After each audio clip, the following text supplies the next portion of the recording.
Hello students, today's question is which of the following statements about starch digestion is false? Question में बोला है कि option में हमें स्टेटमेंट्स दिए गए हैं जो कि स्टार्च के डाइजेशन के बारे में है। हमें बताना है कि उसमें से फॉल्स स्टेटमेंट कौन सा है। So let us revise the digestion of starch. This is the diagram of digestive system. So हम देखेंगे कि स्टार्च कहाँ से स्टार्ट होता है डाइजेस्ट होना। So it begins with the mouth के बाद digestion occurs in the small intestine. अब डाइजेस्टिव सिक्रीशंस जो हैं वो हेल्प करते हैं इन स्टार्च डाइजेशन। वो कौन से हैं? माउथ से रिलीज़ होता है सलाइवा, स्मॉल इंटेस्टाइन में रिलीज़ होता है pancreatic juice from pancreas, small intestine से रिलीज़ होता है succus entericus. Now in secretion में इन डाइजेस्टिव जूसेस में कौन से एंजाइम है वो हम देखेंगे। Saliva has amylase, pancreatic juice has pancreatic amylase.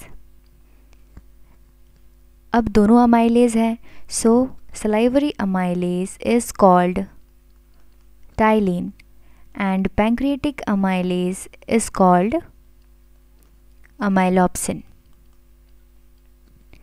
Small intestine has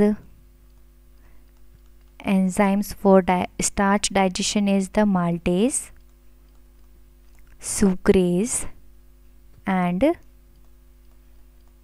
lactase. सो ये सारे एंजाइम्स जो प्रेजेंट होते हैं इन द डाइजेस्टिव जूसेस वो मिलके करते हैं स्टार्च का डाइजेशन। अब देखते हैं ऑप्शन में हमें क्या दिया हुआ है। A, it begins in mouth. So mouth से स्टार्च का डाइजेशन शुरू होता है, तो ये स्टेटमेंट सही है। B, it occurs in stomach. अब स्टमक में कोई भी एंजाइम प्रेजेंट नहीं होता है for starch digestion. Stomach do not have any enzyme for starch. So यहाँ पे डाइजेशन नहीं होता है स्टार्च का, सो ये स्टेटमेंट गलत है। C, it requires the action of pancreatic amylase. So pancreatic amylase called amylopsin act on the starch to convert it into the maltose. तो ये स्टेटमेंट भी सही है। D, it's digestion is completed into small intestine. Small intestine में जो disaccharides हैं जो maltose थे वो डाइजेस्ट होंगे into the simplest molecule glucose.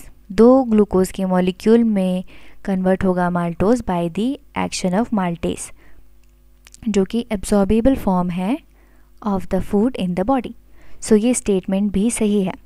अब हमें क्वेश्चन में पूछा था कि स्टार्च के डाइजेशन के बारे में कौन सा स्टेटमेंट फॉल्स है फ्रॉम द ऑप्शन। सो हमें मिला it occurs in the stomach, कि स्टार्च का डाइजेशन स्टमक में नहीं होता है because it do not have any enzyme for the starch. So ये ऑप्शन सही है। Option B will be the correct answer for this question. I hope आपको समझ आया होगा। Thank you.